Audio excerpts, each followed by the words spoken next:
Thank you and welcome to our first installment of the Blue Blood Report. We're here with Potomac coach Keith Honore. How you doing? Doing well. Welcome. Back. Thanks for having me back. That's right. Hey. Yeah. Did you bring my ring? Roster spot? Different this time. Different Yeah? this time. It's 2014. Hold on. Let me see that. Yeah, it's 2014. I'm starting to think you're showing off to me. Next week he's going to wear both of them. I know. I'm going to tell my wife I'm going to step up my game on my wedding ring. I'll bring the 95 one next year. I'll bring the 95 one. You're going to walk in looking like LL with the full finger ring. Oh, man. Well, Coach, you guys, we were talking a little bit before we started here. You've had some injuries going this week. Sure. Went down and played a tough Norcom team. Mm-hmm. Talk about your week a little bit. It was a tough week. We were a little shorthanded.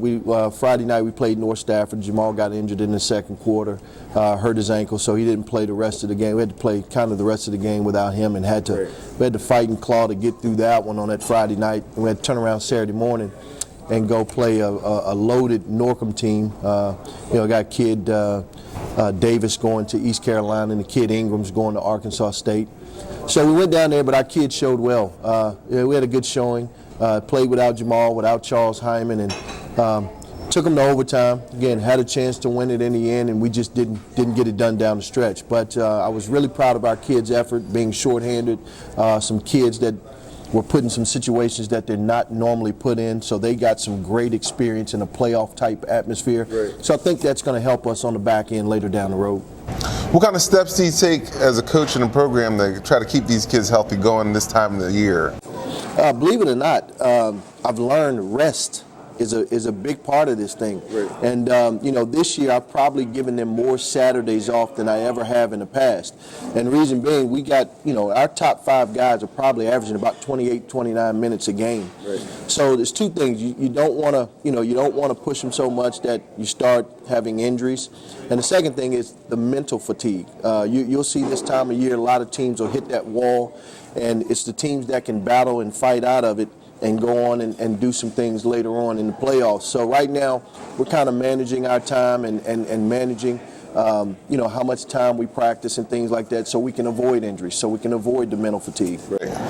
Well, I'm always fascinated by, and we've talked to a lot of coaches about, and football's a lot different than basketball in this respect, I think, but do you have a certain system that you like to play, or do you kind of have to move year to year with the kind of talent that you get in? Because, systems are great. What Mike Tyson used to say, everybody's got a plan until you get punched in the nose. That's exactly right.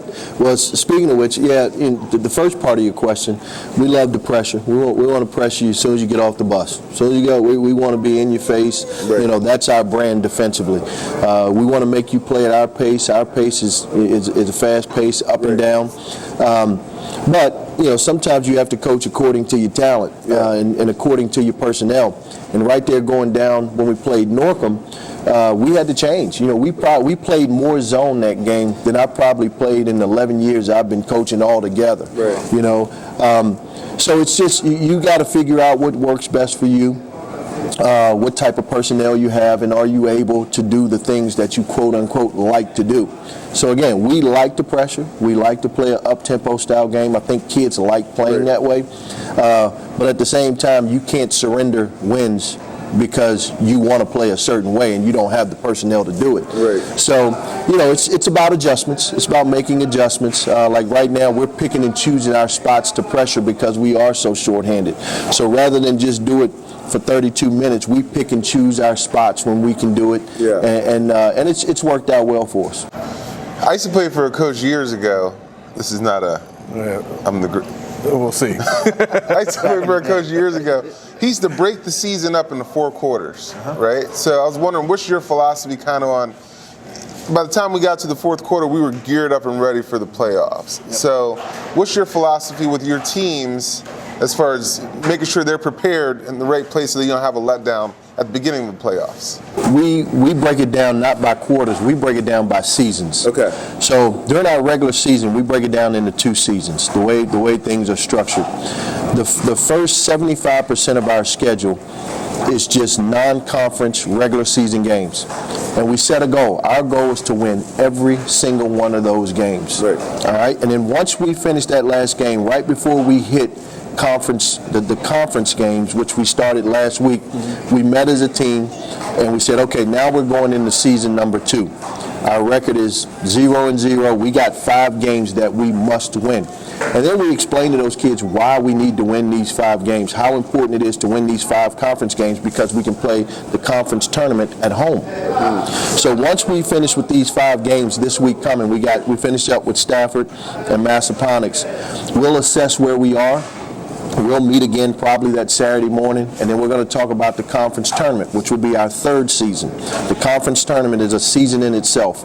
And then we will talk about what we need to do to win that tournament and the ramifications of winning that tournament, not just winning a championship, but now we're home in the regional tournament. And getting them to understand the importance of, we don't want to just win because we're winning a championship, but it's going to have ramifications for the regional tournament. Sure. So once we're done with the conference tournament, we'll go into the 3rd season, which is the regional tournament. And if we're fortunate enough to get through that, we'll meet again. And we'll start out, we'll hit the reset button, and then we'll go into the state tournament. Right. And that's how we do it. So, number 1, we don't get too far ahead of ourselves. And then, number 2, we don't live in the past. Right. All right? You did great during the regular season. It's over. Let's move on. Good. So that's kind of how we deal with it.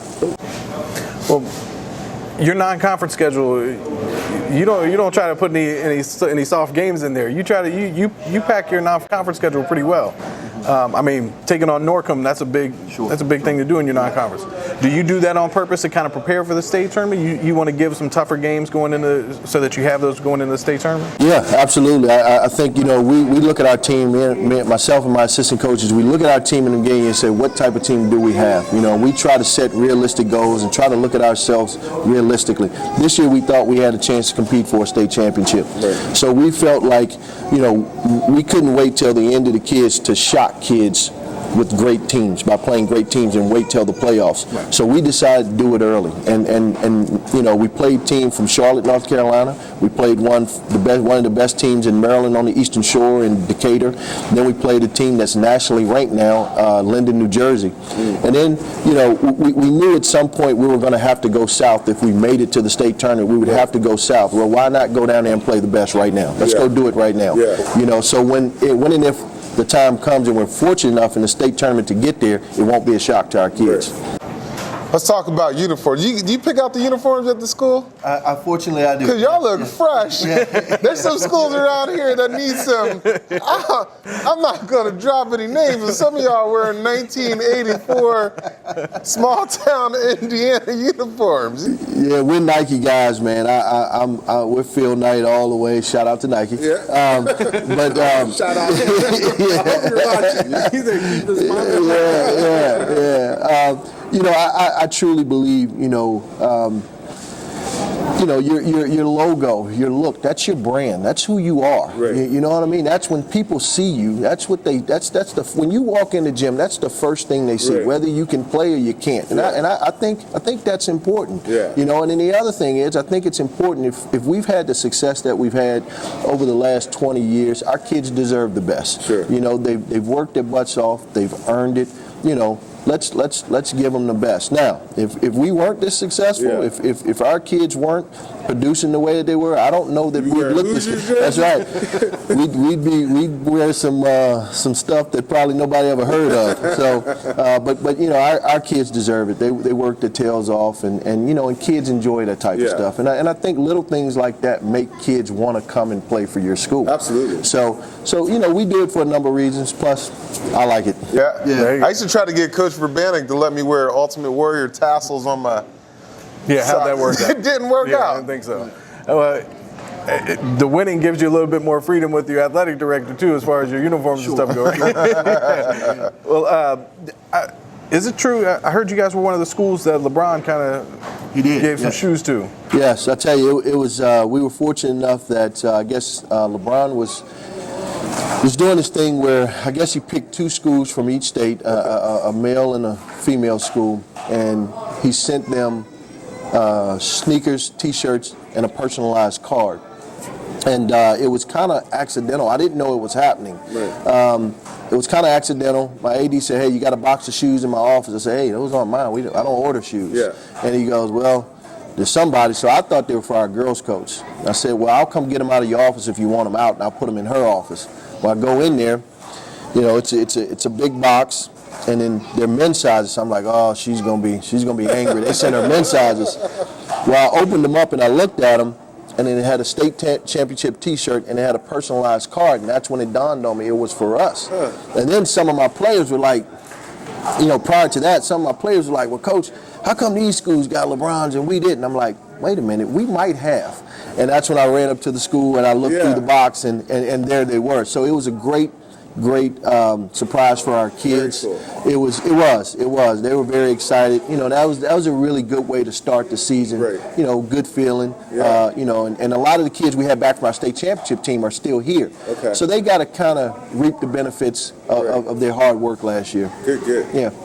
Oh man, dude. Can't be bad opening a box from LeBron. No. Can't be bad. Well, do you know who the girls team was that got them? Spotswood girls out in Harrisonburg area. The Spotswood girls got them. Yep. They were the other ones. I've been down there for a couple of years. Yeah, they're really good. Coach down there does a great job with them. They've won a few state championships here in the last few years as well. So what you got going on this week? Who's on the schedule? Big week. We got Stafford Stafford on Wednesday. Okay. They're in second place in the conference with one loss. We're tied with Massaponax. Is that home or away? We're away. At Stafford? Okay. Stafford. They're 2-1 in the conference right now. We're 3-0, and then provided we win that game, we'll probably have a big matchup on Friday with Massaponax. They'll probably be 4-0, and hopefully we'll be 4-0. Right. We'll play the final conference game for first place. Awesome. So it's a big week for us. Got to get it. All right, let's get out there. Well, let me ask you, what's on the playlist for Coach? Yeah, I know it's probably a lot different than what's on the playlist for the team that when they're trying to get hyped up or they get music in practice or whatever. What's on Coach's playlist? Notorious B.I.G. There you go. Right. I thought you were going to say B.I.G. something like Teddy P. I was Nah, I ain't there yet. Notorious B.I.G. Oh, yeah. Lil Jay-Z. We'll mix some Scarface in there when it's a really big game and I really got to get in game mode. I'll go hardcore with some Scarface. Yeah. But the ride to and from the school is Notorious B.I.G. Yeah? Yes, All right. absolutely. I like that. Yeah. This morning, mine was Raekwon. So, Good move. hey, you got it. Sometimes you need music to get you right. I know, coaching a team like that, you might have to have some music to get you right. That's right. Well, that's awesome. Well, thank you for coming out today. Yeah, we're looking forward to meeting with you again, and we'll try to get out there on Wednesday night. Great, yeah. You guys come on out. Well, Friday will be at home. And again, provided we take care of business on Wednesday, Friday, Tuesday's a big one. Stafford's a good team, but provided we take care of business on Friday, that'll be a big one at home. That'll be our senior night as well. Very cool. You're gonna see the Blue Blood Nation come out there. All right. Yeah. Be fun. Excellent. Well, hey, thank you. We'll see you next week. You got a roster spot? Coaching roster spot? I don't know. You're talking about the Warrior tassels and stuff, man. I ain't never seen Nike with the Warrior tassels. I don't know, man. He's an experienced coach. The Royal Rumble is tonight. I'm wrestling fans here. You got to check out the end of last week's show. You can have see a to. shooting display from cameraman Steve. Yeah, it's fantastic. But the form, though, just pay attention to the form. Don't pay attention to whether it's winning or not. Just the form. There's no fixing that hitch. He